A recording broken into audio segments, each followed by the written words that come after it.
Hello, world. Welcome. Welcome to Creating Light with Kelsey. Minutes before I pressed record, I got hit with a wave of emotion. And then I find myself writing down a note of remember who you are. When that was not originally going to be the topic that I was going to talk about today.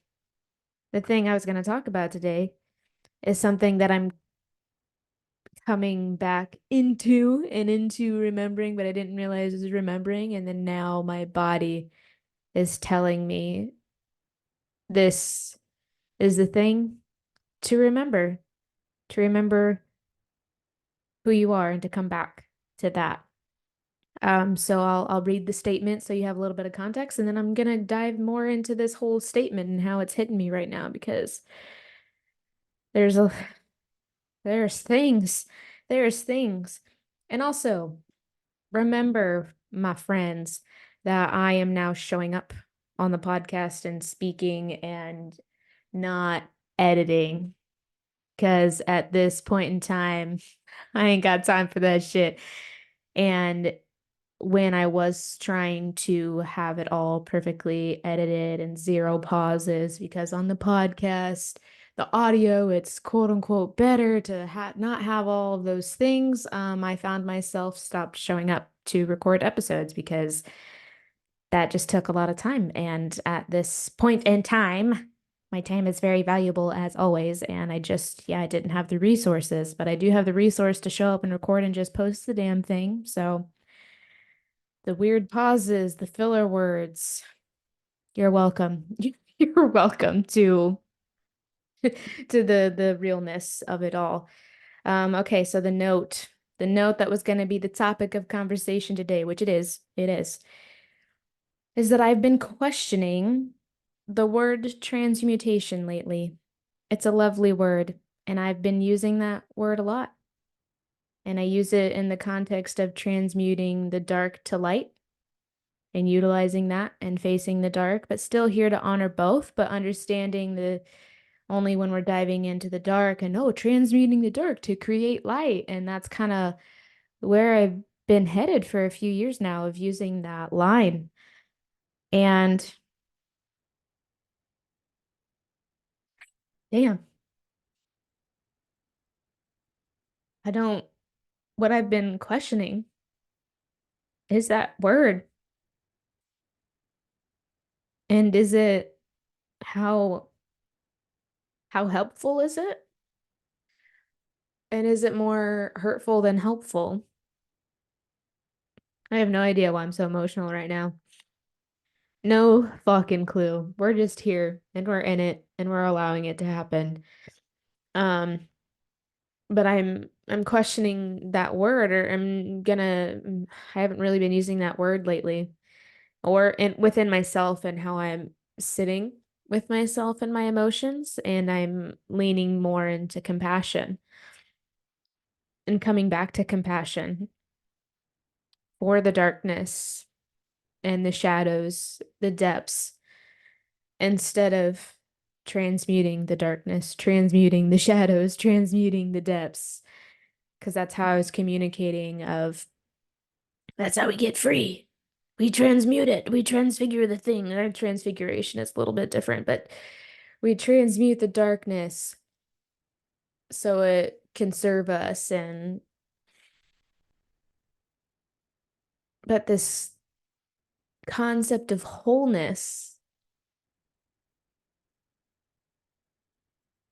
I guess the way that I noticed that I was going about it was coming through the lately within me, not really within teaching, because I haven't been teaching as regularly since my aunt died, but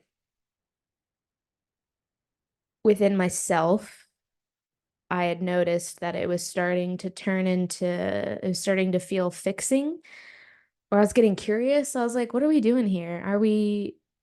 Is this serving us, or are we in fixing mode? Because the shadow you listen to the last two episodes, the one where it was a solo episode, I kind of brought it up of how scarcity is something that I really that shadow like came to the forefront, and I had no fucking idea that it was a rock left unturned within my being and psyche. And then in the episode of the Mystic Mamas podcast, I talked about that too. So since I've been sitting with scarcity, I've been realizing I don't I don't want to transmute it. I just I just want to love it. And what's so wild is this this lesson of scarcity that's presenting itself. Like I already knew, like there's nothing to change. Like it's showing me a deeper devotion of self-love. It's showing me where I need to love myself more. And so that's why I'm like, wait a second. This isn't this isn't bad. This isn't something that I need to change. It's providing me great wisdom. It's providing me something that I need because it's presented itself and it's showing me the sensations, and it's unpleasant, but it's showing me where it was living and existing and like numb and frozen before. And now that it has had the courage to fully come forward, I'm getting to hold it and show compassion towards it. And then I'm reminded of Brene Brown and how she speaks, and now multiple people, but I think she was one of the first ones to say this, was that we don't change with shame, and we don't change with out of shame and out of fear. Um, Society and religious figures and hierarchy and parenting children love to adopt that model of scaring people straight or scaring people into submission. People don't really, or shaming into those things, and people don't really change out of that. People change and grow through love.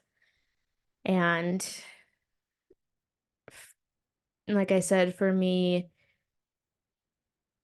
transmutation, it wasn't like shaming or fearing, at least not to my conscious awareness, but it was, yeah, that fixing. Maybe it was a little bit of shame of like, I don't like this. This is not good. And I need it to be different. I need you to change for it to be okay. And now I'm realizing that scarcity, now that scarcity is here and gifting me with this deeper wisdom, I don't want to change scarcity.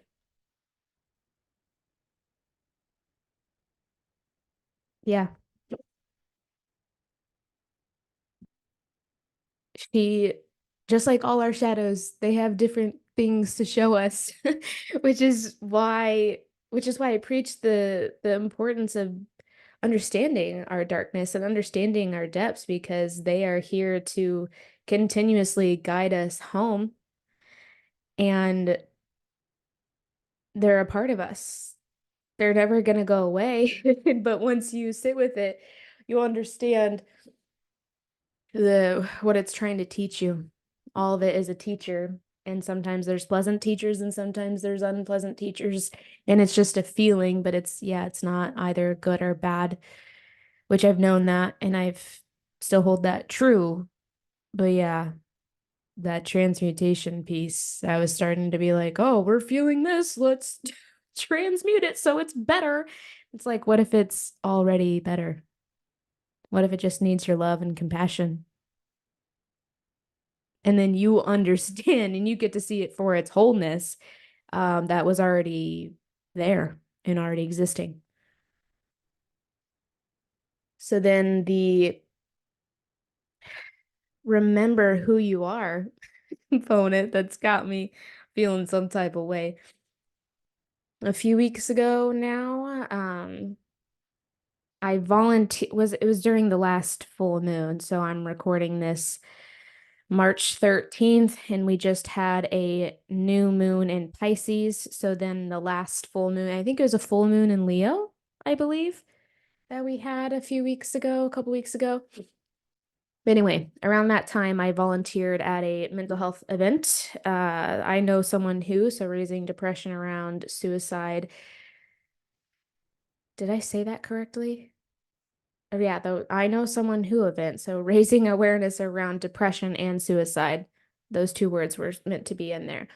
Um, and there was just a lot of vendors there, massage therapists, bodywork practitioners, uh, yoga, acro classes, and just raising money to have free memberships for people to be in community and movement, and to help pull yourself out of a dark place, and you don't have to be alone in it. And just the movement of the body is always so healthy. And a lot of people, like for me, acro has been the happy place. So giving that someone an opportunity of that and providing resources. Anyway, I volunteered for that event. And one of the vendors there was a Reiki practitioner. And so I got a free little mini Reiki session from her. And she was like, the message that just continuously was coming through was remember who you are. I was like, okay. Don't you love when that shit comes through and it's like it's not hitting yet? And I was like, I'm pretty sure I know who I am. Thank you though. My ego is there for sure. And she was saying like, be aware of where you're blending in places or you're letting go of parts of yourself to receive belonging or connection and love, all of that. And to like not be a chameleon, which is something that I've been aware of for a while. So that's why I was like, what are you talking about, lady? Like, I've been working on people pleasing since 2016. This ain't new information. And, but I mean, obviously, it need to be said. And then that night, that same fucking day, yeah. But as she was saying, she's like, oh my God. And I didn't even realize, look. And then we turn around, and then there's this big ass poster behind us that says, remember who you are, and that people could take photos behind. I was like, oh my God, I didn't even see that was there. She's like, neither did I. And then that night I did a full moon meditation with Danielle Page. That's like, I'm a part of her membership and I do her meditations regularly. It's part of my non-negotiables of energy healing. And the main theme of that was remember who you are. Saying that your team, your ancestors are asking you to remember who you are, that it's time to remember who you are.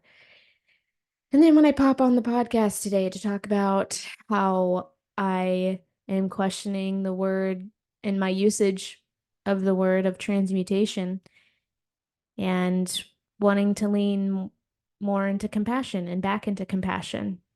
And then right after I say that, knowing that I'm going to come on and talk about this today, then it comes back to me of remember who you are. And then I'm crying when I start the episode. I'm getting it now because when I was in it, like really in it of, well, I mean, the first time that I really looked at my trauma and was like, okay, we can't keep running away from this anymore. I talk about that. I think it was on yeah, episode 38, part of my healing story, when I really faced my trauma for the first time. No, not the first time, of when I came back to it and was like, okay, I'm not going to avoid it anymore. And I fully accepted my trauma. That was the difference of like, yeah, I faced it in 2017. And then in 2018, I was like, okay, I'm going to own this experience, that this is something that occurred. And now what? What are we going to do with this information? What are we going to do with the turmoil that is inside me right now? And the only way that the turmoil began to no longer feel like turmoil was not me focusing on transmutation. It was me focusing on compassion, of loving Every piece of me, not wanting to change anything, but yet, when you show yourself love, you show up differently. You treat yourself differently, and organically things do change and perceptions change because all parts of you are starting to feel heard and held and understood. And then they can begin to relax and things don't feel so chaotic inside or so loud. The lens changes from, for me, changed from paranoia and blame, avoidance, the world's out to get me, the victim mindset, to unconditional love, empowerment, hope, even though sometimes that can feel fleeting. I'm not gonna lie. But it re-entered my reality while when I showed compassion. And it, again, that's all our shadows ever want. And those are the ones that deserve the most love, but they are the ones that did not get it and were the rejected within us because it's stuff that, because in trauma related, like it was rejected so hard within me because I was like, well, I didn't want that to happen to me. So if I just reject it and pretend that it didn't, or I don't accept it, then it's not fully real. And if I keep it at a distance, then like whatever, like who wants these things to happen to them? Literally no one. So I'm just gonna push it to a side and that to the side, and then that's how it becomes a shadow and it's unconsciously ruling you, and then you become jaded. But when you turn towards it and you speak to it in compassion, the defenses come down. So then it's not necessarily changing. It's just that the facade and the guards are going away. And then all of you can fully sink into your true essence, which is love. But that's never going to come out if you're very focused on changing the shadows because they're shadows. So yeah, that's that's what I'm remembering is compassion, coming back to that as my core and how I address myself. Because with the somatic work and I feel like any practitioner can fall to this of when you know the tools to help yourself, there's this fine line of are you using the tools for your highest good and for what is serving you and allowing yourself to be with yourself and flow with it? Or are you using the tools to move through it as fast as possible so we can go back to feeling better? So we can go back to this, or like, oh my gosh, we have this hard feeling. Let's somatically be with it and transmute it super quickly. Like let's let it like flow through it. Like let's be with it and then it can poof and be gone. Like, oh, I know how to move through it and let's do that. Yeah, okay. But a lot of times we just gotta be with it. We don't have to like rush to do the things to change what is.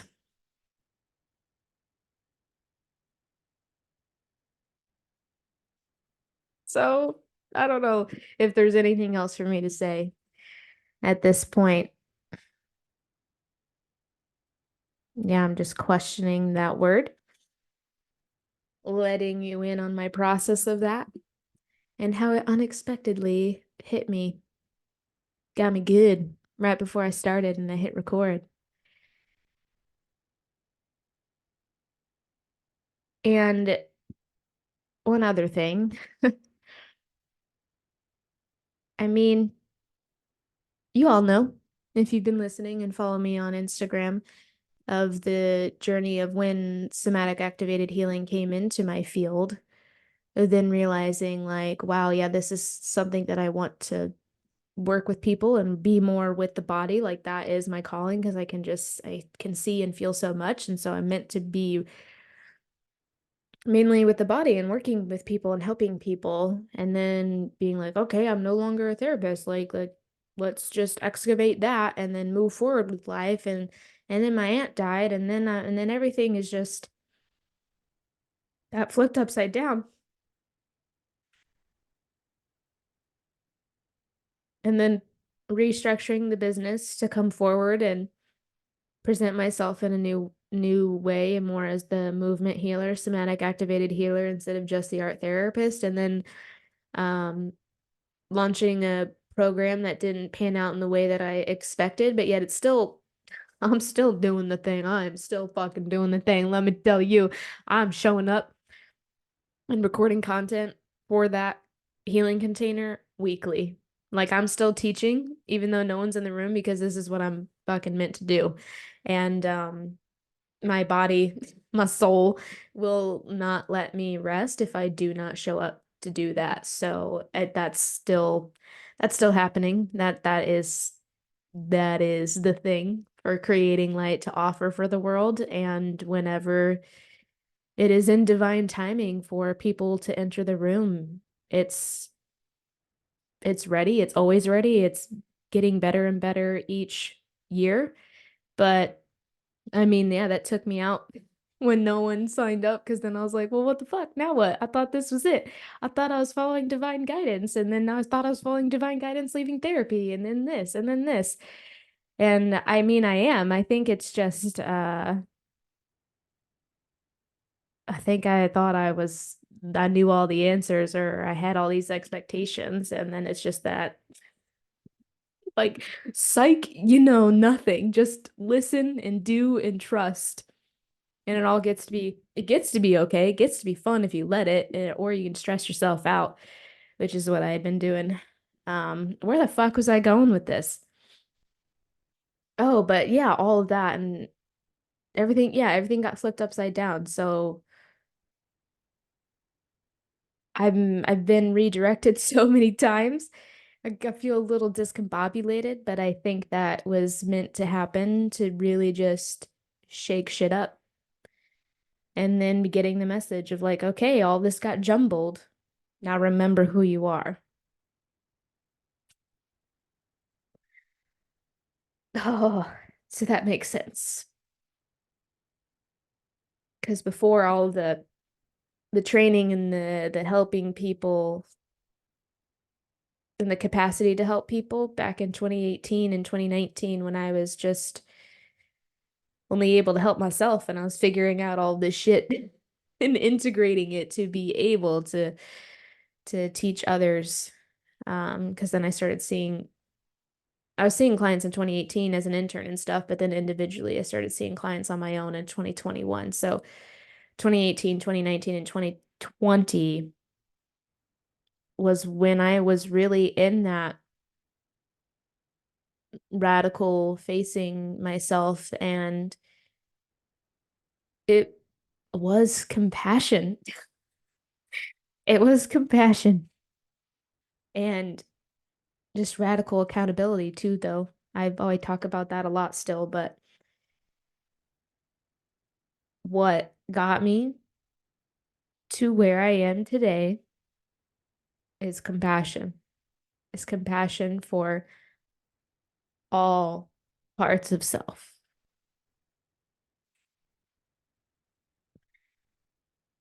So that's what I'm remembering. And that's what I'm here to guide you all in compassion and acceptance of your darkness and shadows. So you get to be free. You get to be free and live in your truth and live in authenticity and to the best of your ability as it evolves and comes in waves, but view the world through the lens of loving awareness and not, and show up through, yeah, your authenticity and your soul's desires instead of showing up through trauma programming, because that's the unaddressed turmoil and shadows that is dying for your compassion. Oh, man. Okay. I think that is all the things, my loves. What a episode.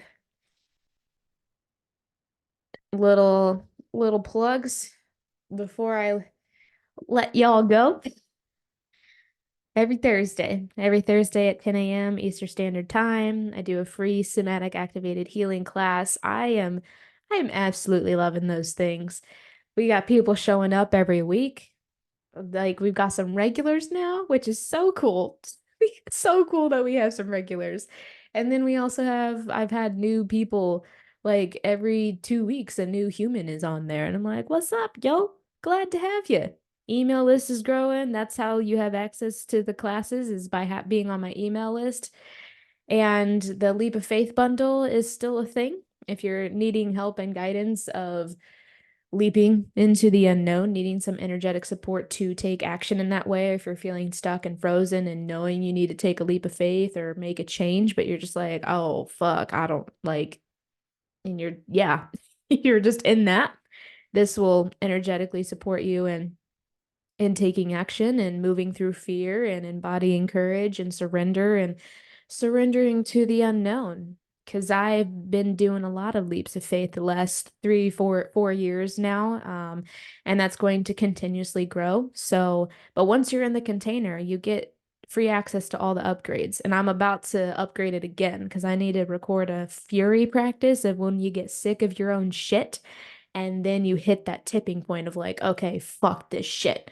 I'm doing something different. I'm changing my life. Like I'm taking the leap because the universe is asking me to, and I just gotta fucking do it now because I'm sick of where I'm at now. And yeah, we've all had those moments. And so I'm gonna create a fury practice that will like help you just fully feel that like fuck this shit moment. And yeah, that like sacred rage, because again, anger, rage is not a bad thing. It is showing you where something is like where you're no longer available for something. So there's that. And I am open for one-on-one, my loves.